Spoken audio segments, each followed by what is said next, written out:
현재 우리가 살고 있는 이 시대를 세 가지가 없는 시대, 삼무시대라고 이렇게 표현하는데요. 첫째는 무관심, 그다음 무감각, 무기력한 시대에 우리가 살고 있습니다. 첫째는 무관심인데요.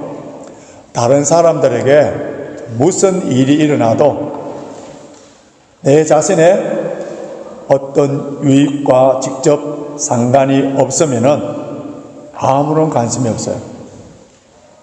내 주위에 발생되는 불법, 그리고 불의, 부정, 불공평, 이런 것을 보고도 그냥 입을 다물어버리고 모른 척 해버립니다. 철저한 개인주의, 이기주의로 타인과 공동체에 대해서 무관심해버리는, 어떤 일에도 책임을 지지 않는 그런 세대에 살고 있습니다. 책임. 이 책임이라는 말은 영어로 responsibility인데요.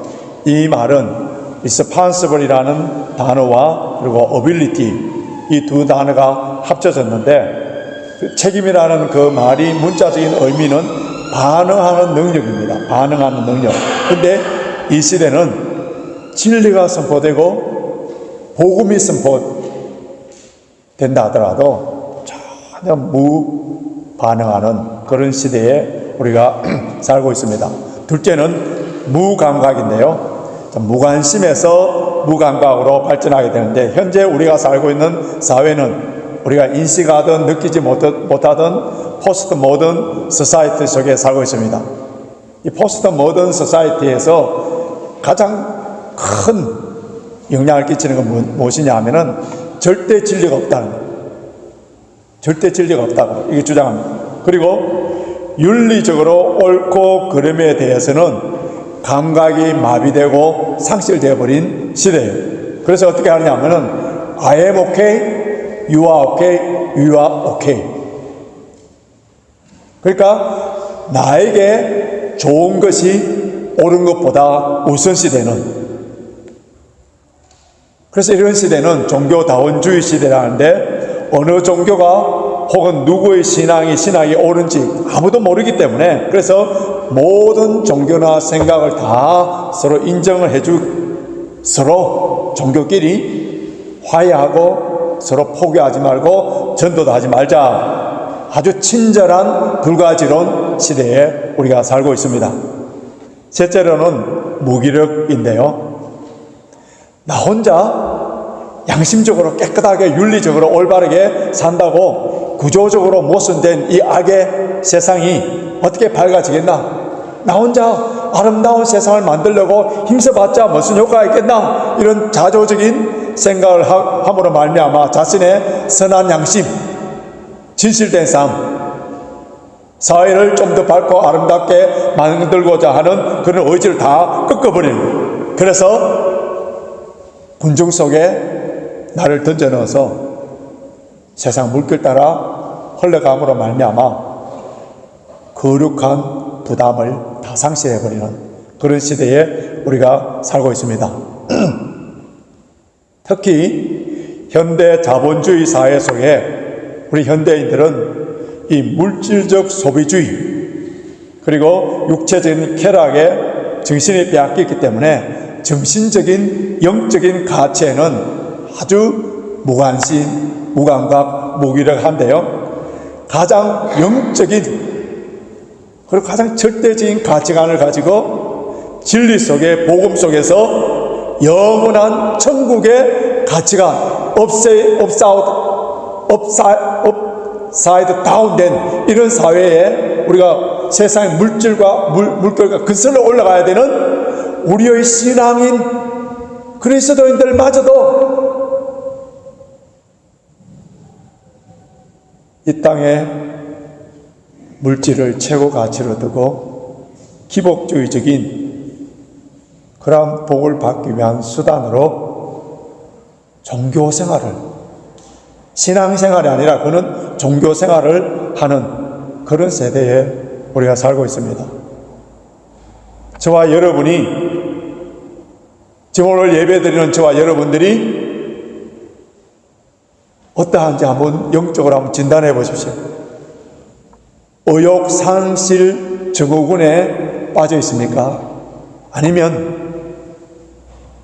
하나님 나라와 주님의 몸된 교회를 위하여서 나에게 주신 이 사명감이 불타올라서, 그래서 우리 믿음의 공동체 성도 한 사람 한 사람에 대한 책임과 의무를 다하면서 사랑과 정성과 관심을 가지면서 그렇게 살고 있습니다.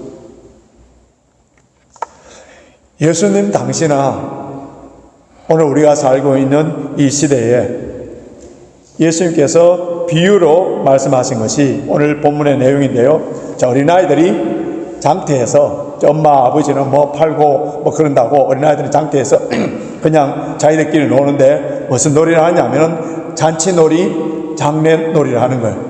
그럼 잔치놀이에 피를 막 불고 음악을 들면은 막 춤추고 이래야 되는데 아무런 반응하지 않는 거예요. 또 장례에 막 애고하고 울고 이러면은 같이 울고 이래야 되는데 전혀 관심이 없는 거예요. 아무런 반응이 없는 거예요. 이것을 예수님께서 비유로 말씀하시면서 그 당시에 종교 지도자들, 백성들,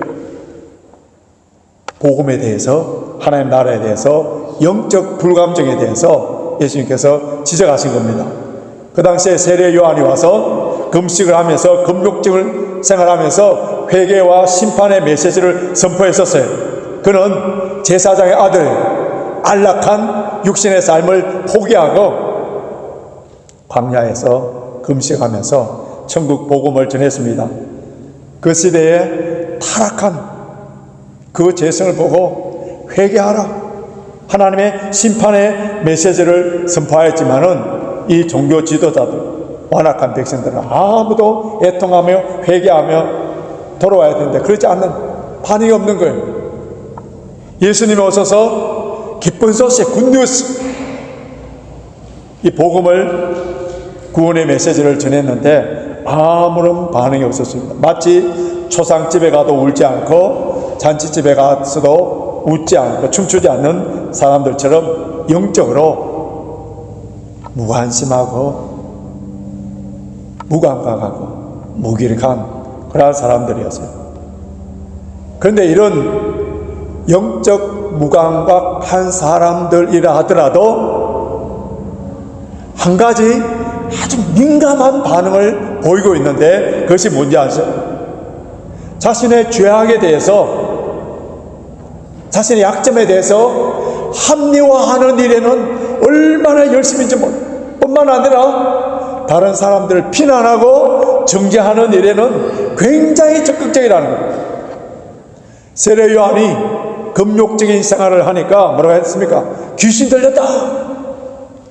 예수님이 죄인들과 함께 먹고 마시며 그들을 구원하기 위해서 그들과 함께 하니까 먹기를 탐하고 포도주를 즐기는 사람이라고 비유를 했었어요. 그렇게 책망했습니다. 세례 요한과 예수님이 전한 그 내용은 다 하나님의 나라예요. 하나님의 나라에 대해서 세례 요한은 회개에 초점을 맞췄고 예수님은 천국의 기쁨을 초점에 맞췄습니다. 이 천국의 양면성이에요.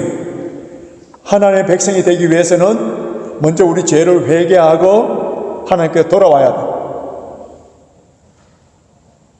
그러면 하나님의 백성이 된 사람들에게, 다시 태어나는 사람들에게는 이제는 그 심령 속에 성령이 임하기 때문에 말할 수 없는 기쁨과 평강을 누리는, 이게 하나님 나라예요. 여기서 우리가 아주 주의 깊게 관심 있게 하나 봐야 되는 것은 세례 요한과 예수님의 생활, 그리고 메시지, 사역의 스타일이 다릅니다. 그런데 이런 것 때문에 서로 비난하고 폄하하면서 정죄했습니까? 나는 금식을 하는데 왜 당신은 그렇게 즐겨 먹소? 나는 이렇게 굿뉴스를 전하는데 당신은 왜 회개와 심판의 메시지를 전하고 있어? 하면서 상대방을 향하여 비난하고 비판한 적이 전혀 없어요. 오늘날 교계에서 뿐만 아니라 우리 교회당 안에서 서로 비판하는 내용들, 왜 서로 비판하면서 정죄한 그 이유가 뭡니까? 나와 신앙의 스타일이 다르다는, 신앙의 패턴이 다르다는, 특별히 목사인 또 교회 생활을 오래 하신 분들, 교회 직분을 가지신 분들 중에서 굉장히 위험한 것이 하나 있는데 뭐냐 하면은 내 신앙의 스타일, 내가 어릴 적부터 배워온 아주 익숙한, 그 습관적으로 익숙한 신앙생활이 표준이 되고 절대 기준이 되는 것처럼 순간하는 순간에 우리는 어김없이 남을 정죄하게 됩니다.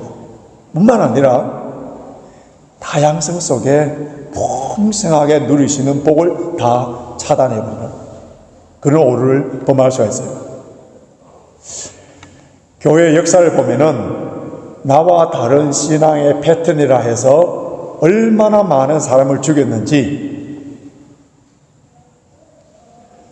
우리 기독교가 콘스탄틴 대제 이전에는 많은 핍박과 환란을 당했습니다. 수많은 사람들이 사자의 밥이 되고 화형을 당하고, 그래서 신앙을 지키기 위해서 지하에서 카타콤에서 일평생 동안 살다가 그곳에서 죽고, 이때는 교회가 순수했었어요. 복음이 순수했습니다. 모여서 예배를 드릴 때에 성령의 강한 역사들이 있었어요. 그래서 그 믿음, 죽음에 대해서 두려움도 없었기 때문에 순교하고 주님의 품에 안기고, 그것이 도전이 되고 많은 사람들이 그 순교자의 피를, 그 길을 따라갔었어요. 그런데 콘스탄틴 대제가 우리 기독교를 국교로 만들고, 그 후부터 우리 기독교는 이제는 복음의 능력, 성령의 힘이 아니라 국가의 힘으로, 정치의 힘으로, 돈으로 모든 일을 하려고 했던 거예요. 그래서 교회는 부패하고 타락이 시작했습니다. 그래서 교회가 타락하니까, 부패하니까 같은 크리스찬끼리 서로 죽이는 일을 한 거예요. 여러분도 뭐 역사 시간에 다 배워서 알겠습니다만은 종교재판, 마녀사냥 이런 이름으로 수많은 사람들을 죽였는데, 그 대표적인 예가 성 바돌로메 축제일 학살 사건입니다. 1572년 8월 24일 프랑스 파리에 성당의 종소리가 울려 퍼지자 카톨릭 신도들이 손에 무기를 들고 우리 개신교 집으로 쳐들어가서 닥치는 대로 학살을 했는데, 2개월 동안 7만 명을 신앙생활의 패턴이 다르다고 죽였어요. 그리고 종교 재판으로 잔인하고 악명 높은 것이 바로 스페인 종교 재판인데, 1478년부터 1834년까지 적어도 30만 명 이상을 학살했는데, 그 중에서 31,912명은요 산채로 불태워 죽였어요. 한 하나님, 한 예수님, 한 성령님을 섬기는데 단지 믿는 방식이 다르다는 이유로 크리스찬이 다른 크리스찬들을 학살하는 이런 타락한 어두운 그런 기독교의 역사가 있어요. 여러분, 다르다, 디퍼런시, 이건 롱이 아니에요. 하나님께서 우리 교회의 많은 성도들 다 다르게, 신앙생활이 다르게, 생활이 다르게 창조하셔서 아름다운 조화를 이루고, 다르기 때문에 어떻게 하라고요? 정죄하고 비판하는 것이 아니라 배우고 서로 협력하라는 거예요. 신앙생활에 있어서 본질인 것, 복음, 진리, 이런 것에 관심이 없어지면은 자꾸 비본질적인 것, 사소한 것, 형식적인 것, 쓸데없는 것, 이것에 관심을 기울이고 목숨을 걸고 싸우면서 시험에 들고 상처를 받음으로 말미암아 하나님께서 주시는 그 놀라우신 기쁨과 평강을 다 잃어버리고 그래서 주일날 교회 오는 것이 기뻐하고 감사하며 춤추면서 오는 것이 아니라 마치 외양간에서 도살장으로 끌려가는 그런 모습으로 교회 오는 그런 현대인의 모습들 얼마나 많습니까?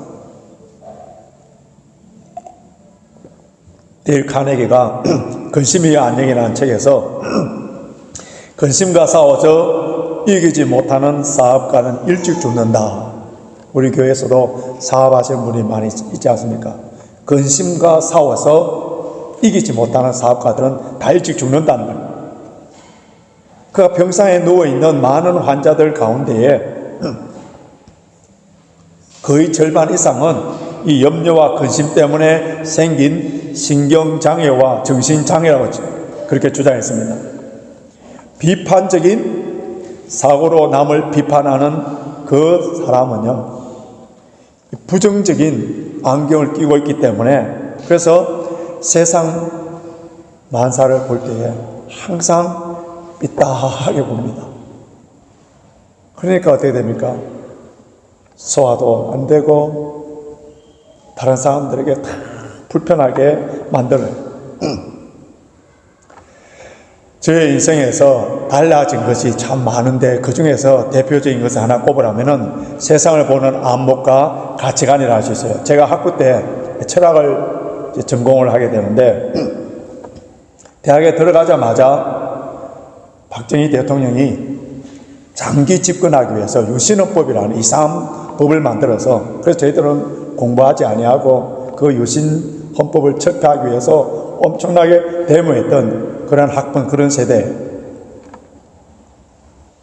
제가 전공한 것이 철학 중에서 사회 철학인데요.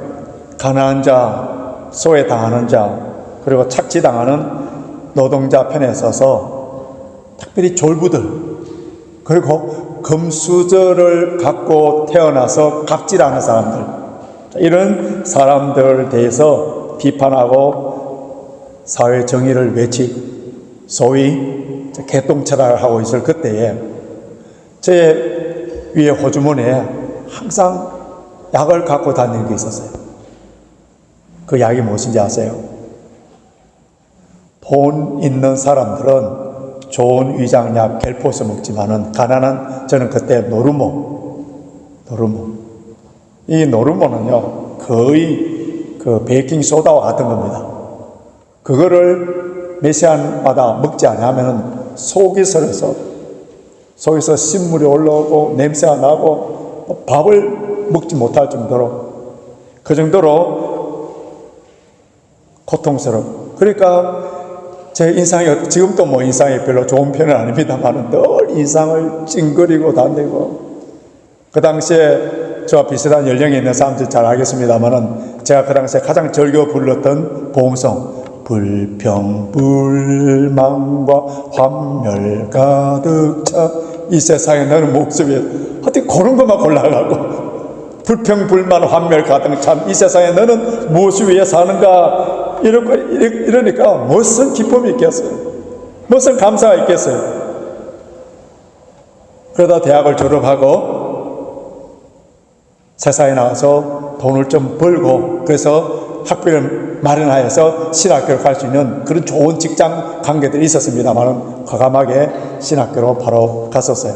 그랬더니 신학 가서 공부하면서 은혜를 받으니까 철학에서 그 많은 질문들, 인생이 무엇이고 정의가 무엇이고 세상에 불공평이 왜 생겨나고 이런 모든 질문들이 내가 은혜 받고 신학을 공부하면서 말씀을 보는 가운데 다 해결돼 버리니까, 그러니까 마음에 평강이 넘쳐나니까 더 이상 노루모를 갖고 다닐 필요가 없어진 거예요.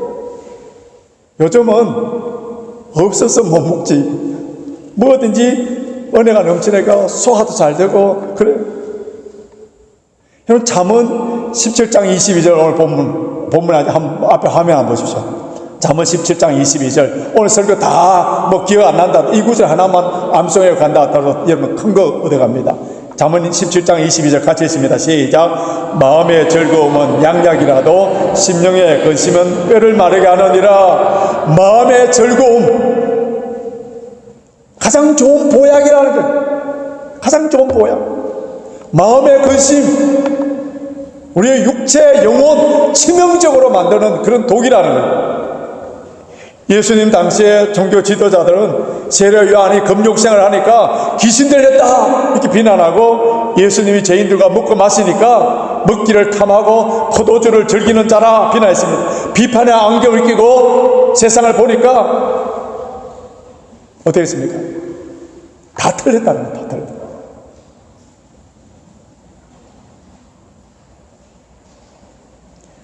부부싸움이나 마음이 불편하거나 사람들의 인간관계 속에서 지금 그런 분들은 한결같이 비판의 안경을 끼고 부정적인 관점으로서 세상을 보는 거예요.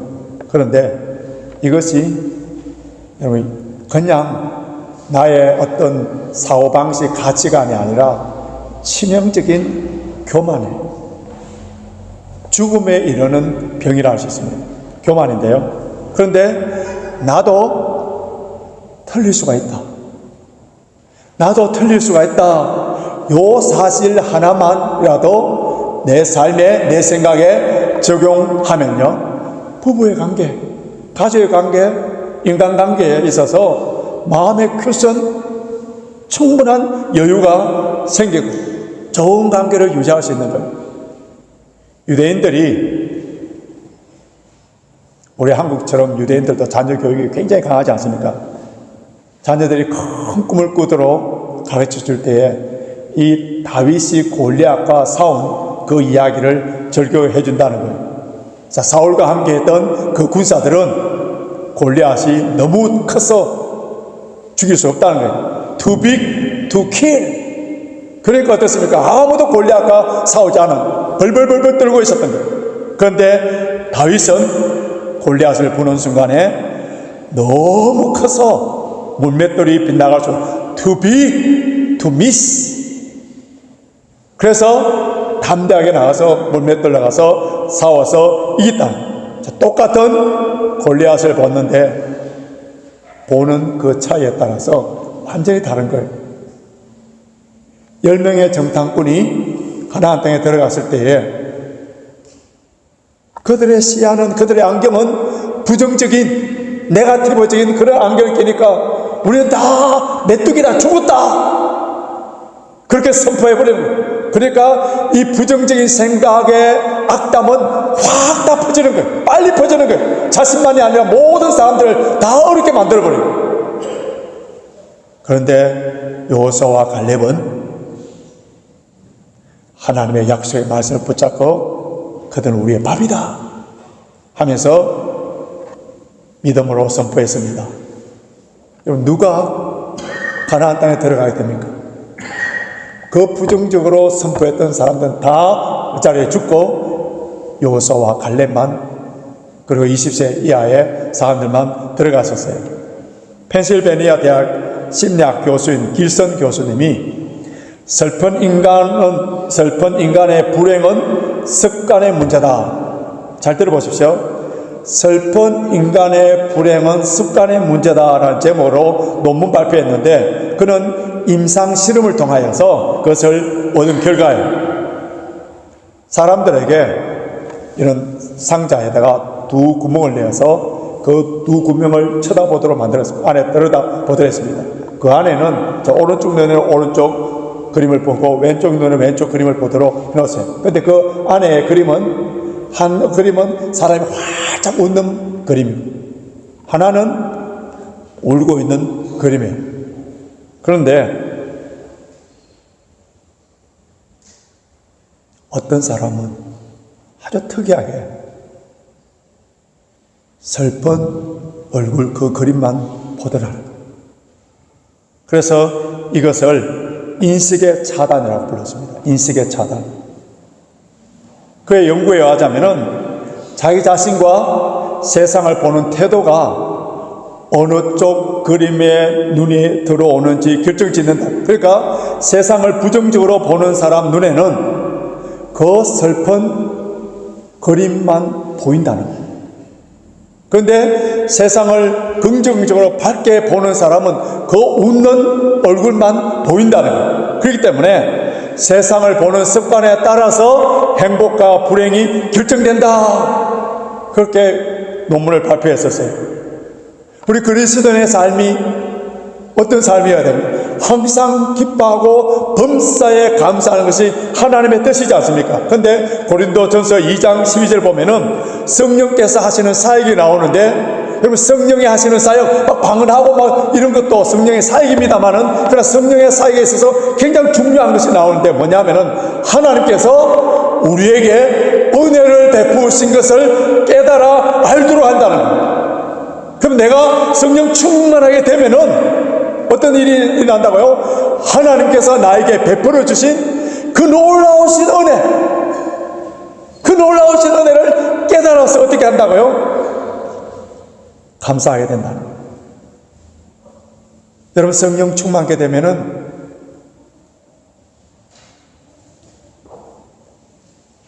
나를 구원하여 주시고 이곳에서 살게 하여 주시고 오늘도 예배드리게 하시고 모든 것이 하나님의 은혜고 감사할 수 있습니다.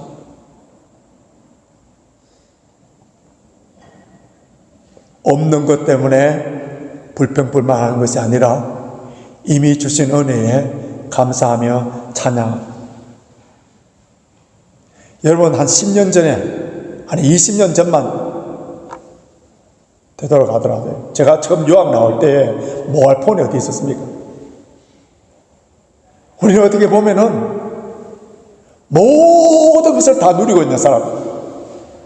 뿐만 아니라 한국 사람들이 영국 땅에 살기를 얼마나 동경합니까? 다른 곳도 아니고 이곳에서 우리가 살고 있으면서 왜 서로 싸우고 불평하고 원망하고, 이것은 세상 충만, 마귀 충만해요.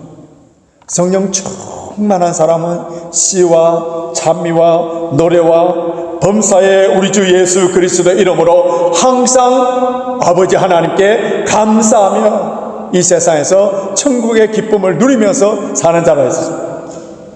이러한 삶을 살기 위해서는 우리는 날마다 우리 자신을 쳐서 복종시키고 하나님의 관점, 믿음의 관점으로 바라볼 수 있는 이런 신앙의 안목을 가져야 되는데, 그러기 위해서는 어떻게 해야 된다고요?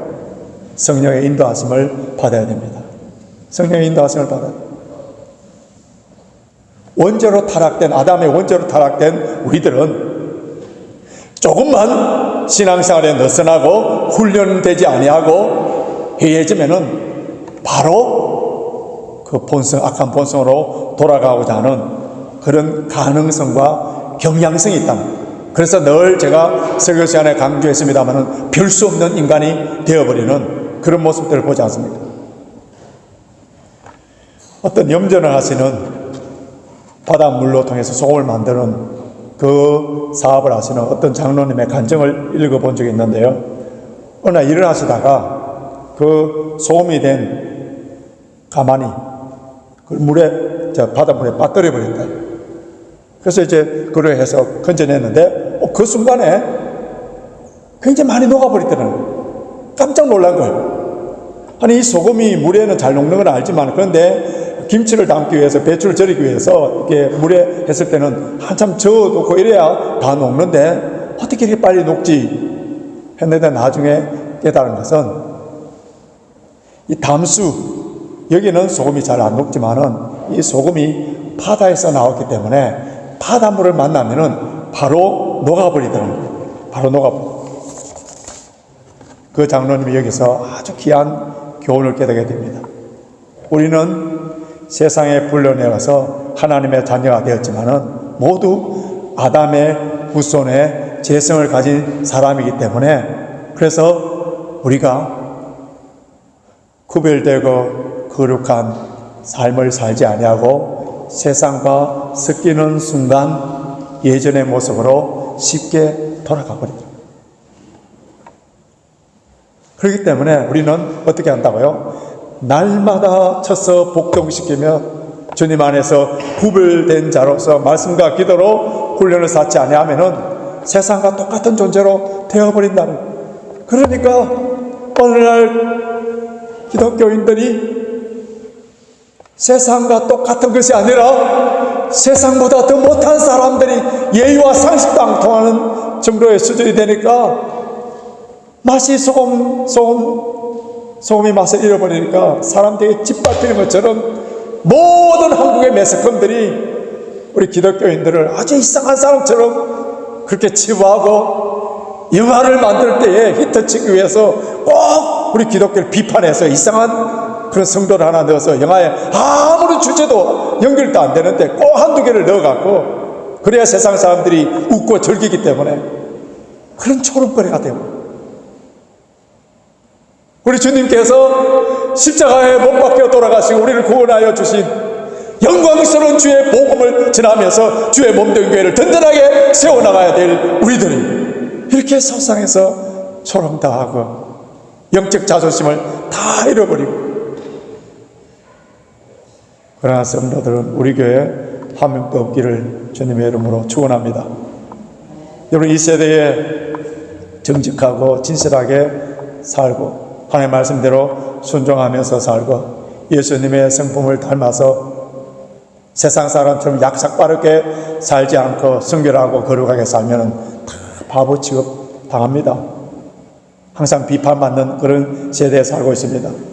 공중것에 잡은 약한 세력, 밤낮 참수하는 마귀를 통하여서 우리는 비난과 비판을 당할 수밖에 없어요. 이런 비판과 비난, 무관심, 무기력한 사회 속에서 우리가 어떻게 살아야 되는지 주님께서 분명히 밝혀주신 말씀이 있는데 19절 보시기 바랍니다. 19절 하반절을 보시면은 지혜는 그 행한 일로 인하여 옳다함을 얻느니라. 지혜는 그 행한 일로 인하여 옳다함을 얻느니라. 요건 누가복음, 같은 구절을 누가복음에서는 어떻게 표현했느냐 하면은 지혜는 자기의 모든 자녀로 인하여 옳다함을 얻느니라. 누가복음 7장 35절에 나와 있는데요. 자, 지혜는 행한 일, 또 누가복음에서는 자녀 이렇게 표현되었는데 그것은 우리 주님이 행하신 그 일, 그 열매, 그것이 바로 뭐라고요? 주님의 자녀라는 거예요. 그렇기 때문에 우리는 주님의 자녀라면은 자녀다운 삶이 반드시 나타나야 됩니다. 지혜는 말쟁이들의 설득력 있는 말이나 논리 정연한 말로 인정받는 것이 아니라 뭐로? 열매로 삶을 통하여서 나타나기 때문에 영적 무감각 시대에, 영적으로 비판받는 이 시대에 이 시대를 변화시킬 수 있는 그 일은 진리로 사는 능력 있는 삶, 능력 있는 삶. 여러분, 우리가 아무리 거룩하고 순결하게 복음 안에서 산다 하더라도 그 혀의 비난을 막을 수 있는 그런 울타리는 없어요. 왜냐하면 죄를 알지도 못하시고 죄가 없으신, 입에 괴사가 없으신 우리 주님도 비난을 당하셨다면은 그의 아들들, 그의 자녀들, 주님으로 인하여서 태어난 모든 열매들, 우리들 다 비난 대상이 될 수밖에 없습니다. 세상에서나 심지어 교회 안에서도 다른 사람들의 비판과 비난을 이길 수 있는 그 비결, 선한 삶의 열매. 자녀들도 잔소리로 가르친 거 하나도 기억 안 남습니다. 죄송하지만은 여러분들이 밥 먹을 때 자녀들에게 막 잔소리 했는 거 다 해로운 독이에요. 삶으로 가르친 것만 남습니다. 삶으로. 무관심, 무감각, 무기력한 시대에, 이 비판 정죄의 이 시대에 성령 충만케 되어서 성령의 능력으로 예수 그리스도의 성품을 닮은 삶, 믿음으로 말미암아 긍정적이고 미래지향적인, 그래서 감사와 기쁨의 삶의 열매로 승리할 뿐만 아니라 선한 영향력을 끼치는 저와 여러분이 되시길 주님의 이름으로 축원합니다.